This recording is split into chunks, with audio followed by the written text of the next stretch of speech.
Hi hello friends. ನಾನಿವತ್ತೆಲ್ರಿಗೂ ಪಾಲಕ್ ಗೀ ರೈಸ್ನ ಹೇಗೆ ಮಾಡೋದು ಅಂತ ಹೇಳ್ಕೊಡ್ತಾ ಇದ್ದೀನಿ. ಮೊದಲಿಗೆ ಪಾಲಕ್ ಸೊಪ್ಪನ್ನ ನೀಟಾಗಿ ತೊಳೆದಿಟ್ಕೊಂಡು ಅದನ್ನು ಬೇಯಿಸಿ ಇಟ್ಕೊಬೇಕು, ಯಾಕೆಂದರೆ ಹಸಿ ವಾಸನೆ ಹೋಗ್ಬೇಕಲ್ವಾ. ಸೊ ಹಂಗಾಗಿ ಜೊತೆಯಲ್ಲಿ ಟೊಮೆಟೊ, ಈರುಳ್ಳಿ, ಗೋಡಂಬಿ ಒಂದು ಮಿಸ್ ಆಗಿದೆ, ಒಗ್ಗರಣೆಗೆ ಗೋಡಂಬಿನೂ ಹಾಕ್ಕೋಬೇಕು. ಅದಾದಮೇಲೆ ಮಿಕ್ಸಿ ಜಾರಿಗೆ ಅರಿಶಿನ ಪುಡಿ, ಒಂದು 2-3 ಸ್ಪೂನ್ ಜೀರಿಗೆ ಹಾಕ್ಕೊಂಡಷ್ಟು ಟೇಸ್ಟ್ ಇರುತ್ತೆ.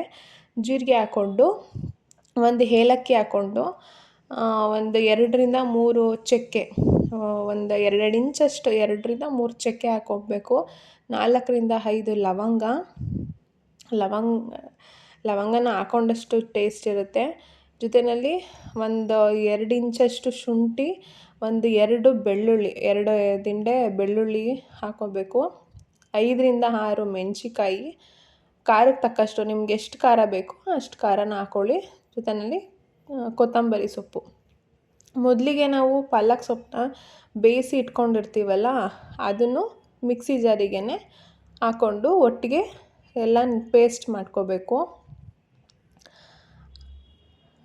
ಮೊದಲಿಗೆ ಒಂದು 2-3 ಸ್ಪೂನಷ್ಟು ಎಣ್ಣೆ ಹಾಕ್ಕೊಳ್ಳಿ.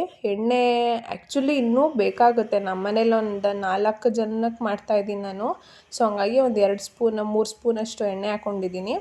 ಜೊತೆಯಲ್ಲಿ 1 ಸ್ಪೂನು ಬೆಣ್ಣೆ ತುಂಬ ಟೇಸ್ಟ್ ಕೊಡುತ್ತೆ. ಒಂದು ಸರಿ ಇದು ಮಾಡಿ ನೋಡಿ, ಮತ್ತೆ ಪದೇ ಇದನ್ನೇ ಮಾಡ್ತೀರಾ. ನಮ್ಮ ಮನೇಲೂ ಅಷ್ಟೇ ತುಂಬ ಚೆನ್ನಾಗಾಗಿತ್ತು. ಜೊತೆಯಲ್ಲಿ 5-6 ಗೋಡಂಬಿ, ಅದನ್ನು ಪೀಸ್ ಮಾಡಿ ಹಾಕ್ಕೊಂಡಿದ್ದೀನಿ. ಆಮೇಲೆ ಪಲಾವ್ ಎಲೆ, ಒಂದು 2 ಪಲಾವ್ ಎಲೆ ಹಾಕ್ಕೊಂಡಿದ್ದೀನಿ.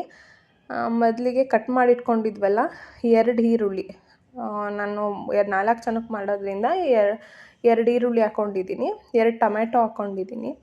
ನೀವು ಇನ್ನೂ ಜಾಸ್ತಿ ಬೇಕು ಅಂದರೆ ಇನ್ನೂ ಕ್ವಾಂಟಿಟಿ ಜಾಸ್ತಿ ಮಾಡ್ಕೊಬೇಕು. ನಾನು 4 ಜನಕ್ಕೆ ಇಷ್ಟು ಬೇಕು, ಇಷ್ಟು ಸಾಕು ಅಂದ್ಕೊಂಡು 2 ಈರುಳ್ಳಿ 2 ಟೊಮೆಟೊ ಹಾಕ್ಕೊಂಡಿದ್ದೀನಿ. ಚೆನ್ನಾಗಿ ಫ್ರೈ ಆಗಬೇಕು. ಇದು ಬೇಗ ಸ್ವಲ್ಪ ಫ್ರೈ ಆಗಬೇಕಂತ ಅಂದರೆ ಸ್ವಲ್ಪ ಉಪ್ಪಿನ ಪುಡಿ ಹಾಕ್ಕೊಂಡು ಸಾಫ್ಟ್ ಆಗುತ್ತೆ ಬೇಗ. ಜೊತೆಗೆ ಮೊದಲಿಗೆ ರುಬ್ಬಿಟ್ಕೊಂಡಿದ್ವಲ್ಲ ಪಾಲಕ್ ಸೊಪ್ಪು ಜೊತೆಗೆ ಮಸಾಲೆ ಎಲ್ಲ, ಅದನ್ನು ಒಂದು ಸ್ವಲ್ಪ ಫ್ರೈ ಮಾಡ್ಕೊಬೇಕು. ಅದಾದಮೇಲೆ ನಾನು ಇಲ್ಲಿ 1 ಗ್ಲಾಸ್ ಅಕ್ಕಿ ಹಾಕಿದ್ದೀನಿ. 1 ಗ್ಲಾಸ್ ಅಕ್ಕಿಗೆ 2 ಗ್ಲಾಸ್ ನೀರು ಹಾಕ್ಕೊಂಡಿದ್ದೀನಿ. 2 ಗ್ಲಾಸ್ ನೀರು ಹಾಕ್ಕೊಂಡು ರುಚಿಗೆ ತಕ್ಕಷ್ಟು ಉಪ್ಪು ಹಾಕ್ಕೊಂಡಿದ್ದೀನಿ. ಫೈನಲಿ ಪಾಲಕ್ ಗೀ ರೈಸ್ ರೆಡಿ ಆಯಿತು. ನೀವು ಒಂದ್ಸಲಿ ಮನೇಲಿ ಈ ಥರ ಟ್ರೈ ಮಾಡಿ ನೋಡಿ. ಪದೇ ಇದೇ ಥರ ಮಾಡ್ತೀರಾ. ನಿಮ್ಮೆಲ್ರಿಗೂ ಈ ವಿಡಿಯೋ ಇಷ್ಟ ಆಗಿದೆ ಅಂತ ಅಂದ್ಕೊಂಡಿದ್ದೀನಿ. ಪ್ಲೀಸ್ ಒಂದು ಲೈಕ್ ಕೊಡಿ, ಸಬ್ಸ್ಕ್ರೈಬ್ ಮಾಡ್ಕೊಳ್ಳಿ.